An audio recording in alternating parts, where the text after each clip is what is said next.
Movie शुरू होती है साइमन नाम के एक ऐसे ठरकी राजा को दिखाते हुए जो अपने शरीर की नहीं बल्कि अपने हथियार की कसरत पर ज्यादा ध्यान देता था, क्योंकि उसने खुदाई करने की सारी हदें पार कर दी थी। राजा साइमन अपने हथियार को और भी ज्यादा मजबूत बनाने के लिए उसे रोज कसरत करवाता है। वो अपने औजार से तरबूजों को तोड़कर उसके चिथड़े उड़ा देता है और जमीन में ढेर सारे छेद भी करता है, और साथ ही उस पर कई तरबूज बांधकर सीढ़ियों पर चढ़ता है और एक रस्सा बांधकर सांड को खींचता है। फिर घोड़ों का सामान निकालकर उसका काढ़ा बनाकर पीता है। उसे ठुकाई करने का बहुत ही ज्यादा वाला चस्का होता है, और अपनी इसी भूख को शांत करने के लिए उसने 15-20 बीवियां भी रखी हुई थी, जिन्हें वो रोज दबाकर ठोकता था। राजा का एक बेटा भी था जिसका नाम महाबली था, लेकिन था वो लड़कियों से भी कमजोर। उसकी एक खूबसूरत बेटी भी थी जिसमें अपने पिता के सारे गुण थे। वो अपनी गुफा में किसी का सामान लेने और देने को तैयार ही रहती थी। एक दिन वो अपने पिता से कहती है कि मैं पढ़ना चाहती हूँ और पढ़कर कुछ करना चाहती हूँ, लेकिन राजा साइमन इसके खिलाफ था, क्योंकि उसकी बेटी जैन घर से बाहर जाकर पढ़ना चाहती थी। मगर राजा को डर था कि कहीं उसके जैसा कोई ठरकी उसकी बेटी को ठोक ना दे। अब अगले दिन घर के बाहर जैन अपने भाई महाबली के साथ पतंग उड़ा रही थी। वहीं पास से एक राजवीर नाम का लड़का गुजर रहा था।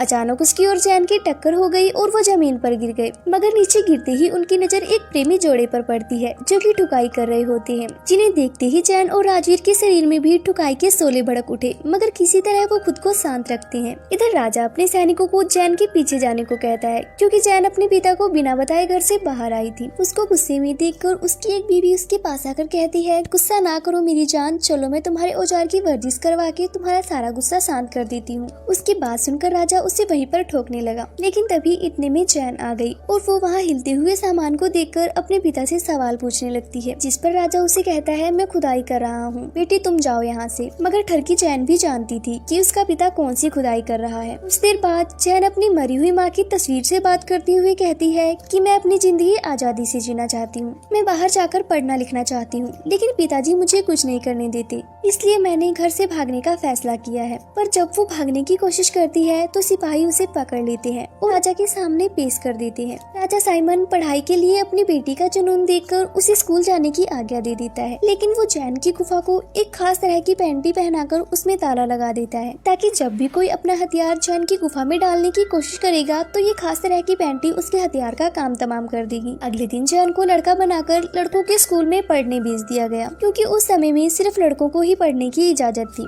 इस स्कूल में जैन की मुलाकात उसी लड़के राजवीर से होती है, जो कि अभी हाल ही में हिलाने की प्रतियोगिता को जीता था। अब रात को राजवीर और जैन साथ में एक ही कमरे में सोते हैं। देर रात जब राजवीर की आंख खुली तो उसकी नजर जैन की खूबसूरत बदन पर पड़ती है, जो नींद में अपनी गुफा में उंगली कर रही थी। ये देखकर राजवीर को पता चल गया कि जैन एक लड़की है। उसका खूबसूरत बदन देखकर राजवीर की नीयत बिगड़ गई, लेकिन जैसे ही उसकी नजर नीचे की तरफ जाती है तो उसकी गुफा पे लगे कटर को देखकर वो डर जाता है। राजवीर एक गाजर गुफा के कटर के अंदर डालकर चेक करता है, लेकिन गाजर का इतना बुरा हाल देखकर वो जैन के करीब जाने का ख्याल छोड़ देता है और कटी हुई गाजर को नीचे फेंक देता है। लेकिन बदकिस्मती से वो उसी गाजर पर फिसलकर जैन के ऊपर गिर जाता है, जिसके बाद पैंटी पे लगा कटर राजवीर के नाजुक हथियार की ऐसी की तैसी कर देता है। उसके बाद जैन राजवीर के हथियार की मरम्मत करवाने एक हकीम के पास पहुँचती है। ये हकीम हथियार जोड़ने में काफी माहिर था। वो अपना नया आविष्कार किया हुआ हथियार उसे लगा देता है और उसे बताता है कि ये तुम्हारे वाले से कई ज्यादा जोरदार है। उसी समय हकीम के पास एक नकाबपोश लड़की आती है। वो कहती है, अगर तुम मेरे चेहरे को और निखार दो तो मैं तुम्हें ऊपर से नीचे से जैसे तुम चाहोगे वैसे बहुत मजा दूंगी। कुछ टाइम बाद वो लड़की अपने किए वादे के अनुसार हकीम को मजे देने लगती है।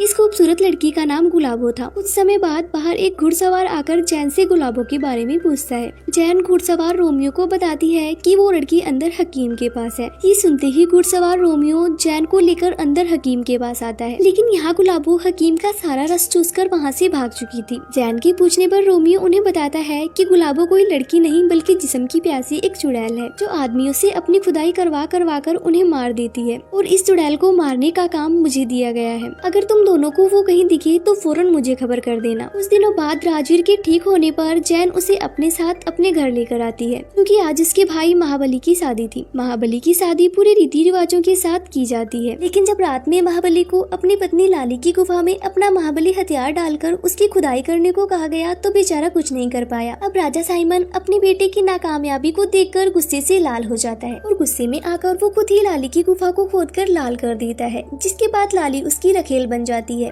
एक रात एक शैतान राजा की एक बीवी के साथ जबरदस्त खुदाई करके उसे मारकर चला गया। अगले दिन अपनी बीवी की ऐसी हालत देखकर राजा को लगा ये काम 4 या 5 लोगों का है, क्योंकि उसकी बीवी की दोनों गुफाओं का बहुत बुरा हाल किया गया था। पता नहीं कैसे, लेकिन राजा की एक बीवी को लाली पर शक हो गया और वो इसके बारे में जैन और राजवीर को बताती है। इसके बाद शैतान महाबली समेत राजा की कई रानियों के साथ जबरदस्ती कर उन्हें मार देता है। ये बात पूरे रजवाड़े में आग की तरह फैल गई कि कोई शैतान राजा के परिवार को खत्म करने पर तुला है। जैसे ही ये खबर रोमियो को मिलती है तो वो तुरंत राजा के पास आकर बताता है कि वो शैतान कोई और नहीं बल्कि तुम्हारी नई रखेल लाली है, जिसका असली नाम गुलाबो है। लेकिन राजा की आंखों पर तो खूबसूरती की पट्टी बंधी हुई थी, जिसकी वजह से वो गुलाबो के खिलाफ कुछ भी नहीं सुनना चाहता था। गुलाबो अपनी खूबसूरती और मगरमच्छ के आंसू बहाकर राजा को अपने जाल में फंसाए रखती है और राजा से कहती है कि मुझे लगता है कि शैतान रोमियो ही है। जिसके बाद रात होते ही राजा अपने कुछ सैनिकों के साथ मिलकर रोमियो को मारने पहुंच गया। इससे पहले कि जैन उसे बचा पाती, राजा रोमियो के गले में जहरीला तीर घुसा चुका था। अब रोमियो को बचाना नामुमकिन सा था, मगर उसे बचाने का एक तरीका था कि अगर जैन अपने तन मन से उसके साथ शारीरिक संबंध बनाए तो वो ठीक हो सकता है। जैन की नजर में रोमियो का हथियार अपनी गुफा में डालना एक अच्छा काम था,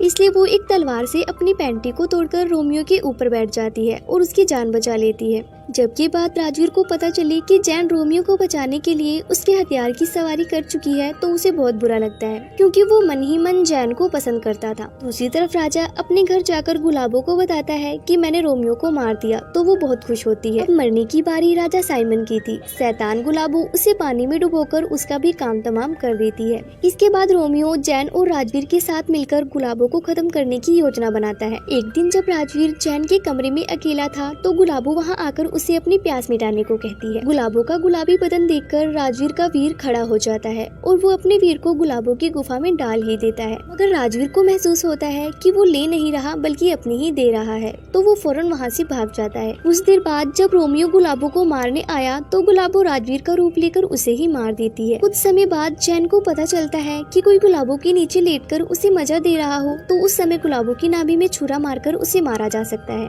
अब जैन के पास और कोई रास्ता नहीं होता, इसलिए वो खुद ही गुलाबो के साथ जिस्मानी खेल खेलने का फैसला लेती है। अपनी योजना के मुताबिक जैन गुलाबो के पास पहुंच जाती है। गुलाबो भी जैन का चमकता बदन देखकर खुद को रोक नहीं पाती और वो एक मर्द का रूप लेकर जैन के साथ खपाखप करने लगती है। उनकी खुदाई का ये कार्यक्रम काफी लंबा चलता है और जब जैन और गुलाबो अपनी गर्मी शांत करने ही वाली होती है, तभी राजवीर रोमियो की खास तलवार लेकर शैतान गुलाबो के पेट में घुसा देता है। इसके बाद शैतान गुलाबो की वहीं पर मौत हो जाती है। मूवी के लास्ट में जैन अपने भाई, अपने पिता और अपनी सौतेली माँ को याद करते हुए उन्हें श्रद्धांजलि देती है। प्यार की भूखी जैन को राजवीर के रूप में सच्चा प्यार करने वाला हमसफर मिल गया था और वो दोनों शादी कर लेती हैं और इसी सीन के साथ मूवी का एंड हो जाता है। अगर मूवी अच्छी लगी हो तो एक लाइक जरूर करें।